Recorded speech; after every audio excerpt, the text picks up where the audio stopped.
ناظرین مجھے بڑا احترام کرتی ہے شہداء بالا کوٹ کا حضرت سید احمد بریلوی اور سید احمد شہید ہر مسلم ان کی بڑی تعریف کیا کرتے تھے. اور سن 56 میں جب حضور عبدالباد تشریف لے کے تو مجھے یاد ہے میں بھی وہیں تھا تو حضور ان کے قدموں پر دعا کے لیے تشریف لے کے ہر مسلم نے فرمایا ہے کہ ان لوگوں نے اسلام کے لیے بڑی قربانی کی جو سکھوں کے خلاف جہاد کیا مگر اس میں کامیاب نہ ہو سکے کیونکہ مسیح موت کا زمانہ قریب تھا. اور ہمارے زمانے میں سن 48 کے بعد عربوں نے مسلسل کوشش کی ہے یہودیت کو ختم کرنے کے لیے مگر اس میں ان کو سخت عظیم اٹھانی پڑی ہے بلکہ علاقے کے بعد دوسرا علاقہ چھوڑنا پڑا ہے. باوجود اتنی کمانڈ اسٹاف ٹریننگ کے اور اچھی آرمیز ہونے کے اور ٹریننگ کے اور اکوپمنٹ کے پھر بھی کہیں بھی وہ کامیاب نہیں ہو سکے ہیں. حضرت صاحب نے فرمایا تھا لاہور میں ایک دفعہ روٹری کلب کی میٹنگ میں the state of Israel has come to stay. تو کیا ہم سمجھے کہ کیونکہ وہ مسیح موت کا زمانہ ہے اس لیے وہ کتنی کوشش کریں عربی ممالک یا مسلم ممالک کبھی یہودی پر تلوار سے فتح نہیں پا سکتے. اس کا کیا مطلب ہے؟ آپ نے ایک بات کو اٹھا کے دوسری سے تیسری سے ملا کے مضمون کو کھولنے کی وجہ اور مبہم کر دیا ہے. پہلے حضرت مسیح موعود علیہ السلام کی بات کا مفہوم پورا سمجھنا چاہیے پھر دیکھنا چاہیے اس کا یہاں اطلاق ہوتا بھی ہے کہ نہیں. حضرت اور کس حد تک ہوتا ہے دیکھنا پڑے گا نا. حضرت مسیح موعود علیہ السلام نے جب یہ فرمایا تو مراد یہ تھی کہ بعض دفعہ ایک نئے دور کے آغاز سے پہلے اس دور کی علامتیں شروع ہو جاتی ہیں. جس طرح حضرت مسیح علیہ السلام کی اولاد نظر نہیں آتی اور بن باپ کے پیدا ہوئے یہ بتانا مقصود ہے. مسیح علیہ السلام نے اس بات کو بیان فرمایا ہے کہ ایک ایرا ختم ہو رہا ہے. یعقوبی اسحاقی دور جو ہے وہ اختتام کو آ رہا ہے. ابھی اسماعیلی دور شروع ہونے والا ہے. یہ لائن اب ختم ہے تو ظاہری علامتیں خدا نے ایسی ظاہر فرما دی. تو یہ مراد تھی کہ حضرت مسیح علیہ السلام کی یہ پیغام تھا کہ تلوار کے جہاز کا زمانہ اب ختم ہو رہا ہے. اب دوسرے طور پہ جہاز اپنا رنگ دکھائے گا. اتنا میں کہنے کا مقصد ہے مسیح علیہ السلام کا. جہاں تک اسرائیل کے ساتھ مقابلے کا تعلق ہے وہ مضمون قرآن کریم میں الگ جگہ بیان ہوا ہے. اس میں اللہ تعالیٰ فرماتا ہے یرثھا ان الارض یرثھا عبادی الصالحون. اور وہاں قرآن مفسرین نے بھی الارض سے مراد فلسطین کی ارض لی ہے. اور دوسری جو مثال ہے 2 دفعہ تم الف کرو گے زمین میں اور پھر یہ وہ ہوگا وہ ساری آیات جو ہیں اس مفہوم کو ان کے ساتھ ان آیات کو اس کے ساتھ ملا کر رکھیں تو پھر غور کرنا چاہیے کہ کیا ہو رہا ہے. ایک بات قطعی ہے کہ یہ لوگ جو اسلام کے نام پر یہود سے لڑ رہے ہیں کیا ان کی اپنی صفات صالحین کی ہیں اور یہ تقوی پر قائم ہیں کہ نہیں.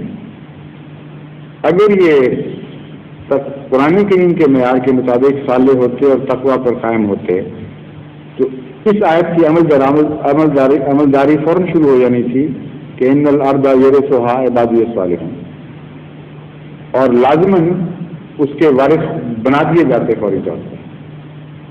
معلوم یہ ہوتا ہے کہ ایک ایسا دور شروع ہوا ہے جبکہ فسق نے زیادہ جگہ لے لی ہے اور اس وقت خدا تعالیٰ پھر بے وجہ تفریق نہیں کیا کرتا.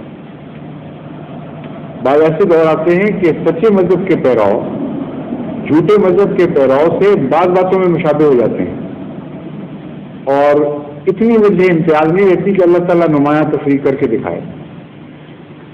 ایسے وقت میں خدا کی ایک اور تقدیر ظاہر ہوتی ہے جو سزا دلوانے کی تقدیر ہے یا جھنجھوڑنے کی تقدیر ہے.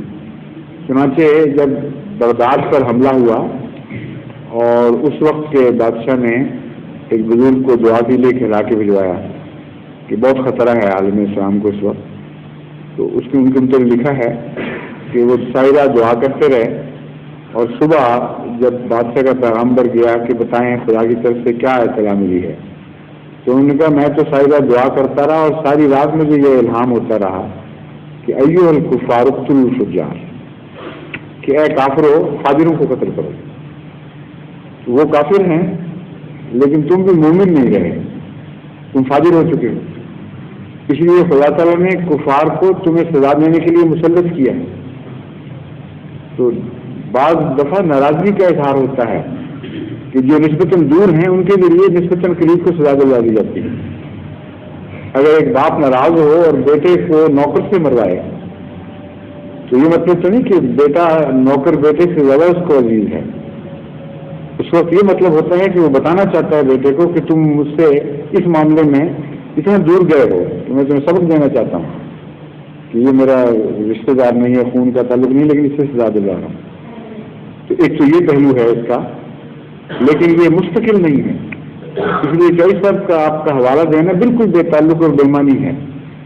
چوہدری صاحب کو اپنا ایک بڑا مقام تھا، ایک سیاسی رائے ہے، اس کو آپ مذہبی رائے میں داخل کر کے یہ کہہ دیں کہ گویا ان کی بات ضرور پوری ہوگی اور قرآن کریم کی نعوذ باللہ پیشگوئیاں پوری نہیں ہوں گی، بالکل غلط بات ہے. نہ چوہدری صاحب کا یہ مطلب تھا. آخر قرآن کے علم رکھتے تھے، ان کی بات کو آپ نے آؤٹ آف کانٹیکسٹ لیا ہے. میں وہم بھی نہیں کر سکتا کہ چوہدری صاحب کا یہ مراد ہو کہ قرآن تو کہتا ہے کہ بالآخر یہ زمین صالحین کو لوٹائی جائے گی. یہ بات میں واضح کر دوں اس سے پہلے، اس کا یہ ہرگز مطلب نہیں کہ خدا کے نزدیک یہودی صالح ہیں اور مسلمان غیر صالح ہیں. اسی لیے میں نے دوسری آیت کا حوالہ دیا تھا. خدا تعالیٰ نے جب یہ فرمایا یہود کو کہ تمہیں 2 دفعہ علوم دوں گا، 2 دفعہ غلبہ دوں گا، تو یہ نہیں فرمایا کہ اس لیے کہ تم صالح ہو، بلکہ یہ فرمایا کہ اس لیے کہ تم پہلے بھی تم نے بدکاریاں کی تھی اور دوبارہ میں نے سخت سزا دی تھی، تمہیں بڑی سخت سزا دی تھی اور ذلیل کر کے نکلوایا تھا. دوبارہ تم پھر وہی حرکت کرو گے اور پھر تمہیں مار پڑے گی. تو ان کا وہاں ٹھہرنا اور حکمتوں کو پیش نظر ہے، صالح ہونے کی حیثیت سے نہیں. اس کا مطلب یہ ہے کہ ایک وقت لازماً آئے گا جب کہ وہ بھی وہاں سے نکالے جائیں گے اور اس وقت صالح لوگ خدا تعالیٰ کے نزدیک جو صالح ہیں وہ زمین پر قبضہ کریں گے. اس سے تو یہ مطلب نکلتا ہے کہ they have not come to stay. اس کا تو یہ مطلب نکلتا ہے کہ ان کو اب چھوڑنا ہے بہرحال، لیکن خدا اس وقت کا انتظار کر رہا ہے جبکہ کوئی جماعت بحیثیت صالح بالآخر اس زمین کی وارث بن جائے. آج ہو یا کل یہ تو دیکھا جائے گا کب کا زمانہ ہے، لیکن ان 2 باتوں سے تو یہ بات واضح ہو رہی ہے. جہاں تک جہاد کے مضمون کا تعلق ہے، اس کا صرف اتنا اس کے ساتھ رشتہ ہے یا تعلق ہے کہ میں آپ کو ایک واقعہ بتا دیتا ہوں، اس سے آپ کو اندازہ ہوگا کہ جہاد کے مضمون میں اگر اس مسئلے کو حل کرنا ہے تو اس کی کیا شکل بنتی ہے. ایک دفعہ ایک فلسطینی دوست ربا تشریف لائے، بڑے مزاج کے، بڑے مشتعل سے تھے، اور کہتے کہ میں نے ہمارے خلیفہ سے ملنا ہے اور مجھے ملاؤ، میں ان سے سوال کرنے ہیں. مجھے ان کی طبیعت کی تیزی کی وجہ سے مجھے احساس ہوا کہ جائیں گے تو بدتمیزی کریں گے، بدخلقی سے کام لیں گے. تو میں نے کہا میں آپ کو ابھی نہیں ملاتا، پہلے آپ مجھ سے سوال کر لیں اور پھر میں آگے بات کروں گا. تو انہوں نے یہ جہاد کا سوال تھا کہ آپ کیا سمجھتے ہیں ہم کیا کر رہے ہیں وہاں؟ آپ کہتے ہیں جہاد کے منکر ہیں اور یہ وہ، اور یہ ہماری جو ہے حرام کی لڑائی ہو رہی ہے ساری، جہاد نہیں ہے. یہ صرف یہ بتائیں، مجھے اور کوئی دلچسپی نہیں ہے کہ جس کا زندہ یا فوت ہو گیا. مجھے یہ معلوم ہونا چاہیے کہ آپ کے نزدیک ہم جہاد کر رہے ہیں یا کچھ اور چیز کر رہے ہیں، بس. اور 2 ٹوک جواب چاہیے. میں نے کہا میرے الفاظ میں چاہیے یا قرآن کریم کے الفاظ میں چاہیے؟ اب وہ وہاں پھنس گیا بیچارہ. تو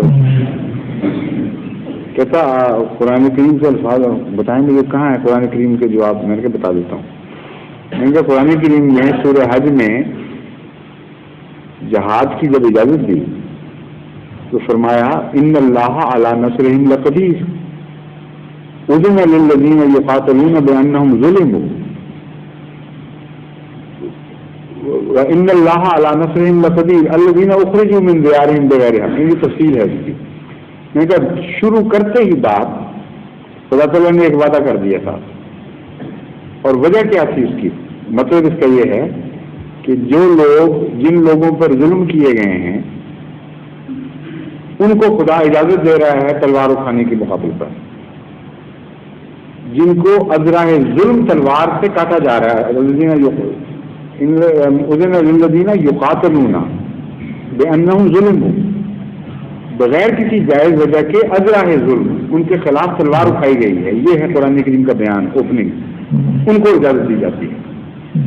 اب یہ میں نے اس کو سمجھایا، میں نے کہا جو یہ اسٹیٹمنٹ بتا رہی ہے کہ کوئی لوگ بیچارے اتنے کمزور ہیں، اتنے بے بس اور ڈیفینس لیس ہیں کہ جو ٹام ڈک اینڈ ہیری جو چاہے اٹھ کے ان کے خلاف ظلم شروع کر دے اور ان کو کوئی وجہ بھی نہ وہ مہیا کریں، اس کے باوجود مار رہے ہیں ایک طرفہ. تو ان بیچاروں کو اگر اجازت دے دے خدا تو اور بھی مروا دیا. ایک کمزور آدمی کو اگر طاقتور مار رہا ہو اور وہ چپ کر کے مار کھا رہا ہو تو اس کے بچنے کا امکان ہے کچھ، لیکن اس کو آپ فلش نہیں کر دیں کہ پڑ جائے تو بھی آگے سے پرواہ نہ کرو اس کی، اس کی تو ہڈیاں ٹوٹ جائیں گی، اس کی کچھ بھی نہیں باقی رہے گا. تو میں نے کہا آپ خدا کو ایسا سمجھتے ہیں؟ خود کہہ رہا ہے کہ اتنے تم کمزور ہو کہ تم پر ظلم کے ظلم ہوتا چلا آ رہا ہے، اور تفصیل بیان کی تمہیں گھروں سے نکالا، تمہیں حقوق سے محروم کیا، اور ساتھ کہتا ہے میں تمہیں اجازت دیتا ہوں ان سے لڑو. اس لیے آگے بات بڑھانے سے پہلے بیچ میں یہ جملہ معتبر رکھ دیا کہ ان اللہ علی نصرہم لقدیر، جو اجازت دینے والا وہ طاقتور ہے، اور وہ اتنا طاقتور ہے کہ گارنٹی دیتا ہے تم کہ لڑو اور ہم تمہیں جتا کے دکھائیں گے. تمہاری نصرت کی ضمانت دیتے ہوئے خدا اجازت دے رہا ہے، اس کے بغیر نہیں دے رہا. تو میں نے کہا اب اس آیت کے اطلاق کر لیں. یہ جہاد کی آیت، آپ کو کتنے مقام پر فتوحات حاصل ہوئی ہیں، وہاں کون سی لڑائی آپ نے ایسے لڑی جس کے بعد آپ کی زمین پھیل گئی اور اسرائیل کی سکڑ گئی اور وہ کمزور ہو کر نکلا اور آپ طاقتور ہو کر ابھرے؟ بالآخر کیا آپ کو ایسا حاصل ہو گیا جو پہلے آپ کے پاس نہیں تھا، اور کس حصے سے نے آپ نے اسرائیل کو محروم کیا ہے؟ مجھے یہ پہلے بتائیں، پھر اگلی بات چلے. بالکل صرف پھینک دیا اسے، ایک لفظ نہیں بولے. ان کو بتائیں اب، یا بتائیں کہ نعوذ باللہ خدا جھوٹ بول رہے ہیں. آپ کو کہتا ہے لڑو ان سے، جہاد ہے یہ، اور آگے سے مار پڑواتا ہے ایسی کہ 10 گنا سزا دے گی. یعنی کہ آپ کا اگر آپ یہ کہیں گے میں آپ جھوٹ بولتے ہیں، خدا جھوٹ نہیں بولتا، کیونکہ رسول اللہ صلی اللہ علیہ وسلم سے جب وعدہ کیا تو ہر دفعہ بلکہ پورا کرتا رہا. حیرت انگیز ہے، ممبولے کو شہباز سے ملایا اور شہباز کو بروا کے دکھایا. بڑی بڑی سلطنتیں پامال کر وہ ہے خدا. یہ کہتا ہے اللہ علیہ نصرہم لقدیر، اور جہاد کی تعریف کرتا ہے کہ جہاد وہ ہے جو خدا کی خاطر تلوار اٹھائی جاتی ہے، اس میں شکست کا کوئی سوال نہیں، فتح کی ضمانت ساتھ ہوتی ہے. اس لیے یہ ہے مضمون جو اسرائیل کے ساتھ تعلق رکھنے والا، کہ اگر شرائط جہاد پوری ہوتی اور اس کے تقوی کے مطابق یہ جہاد کرتے تو سوال ہی نہیں پیدا ہوتا تھا کسی شکست کا. وقتی تھوڑے سے قدم تو قرآن خود بیان کر رہا ہے، بعض دفعہ انحراف کرنا پڑتا ہے چال کے طور پر، بعض دفعہ تھوڑا سا صدمہ پہنچتا ہے جس کے بعد بڑی کامیابی ہو جاتی ہے. یہ تو اتفاقی چھوٹی چھوٹی چیزیں ہیں، لیکن عمومی رخ ہمیشہ فتح کی طرف رہتا ہے. وہ آخری سوال اور ہے، ظہور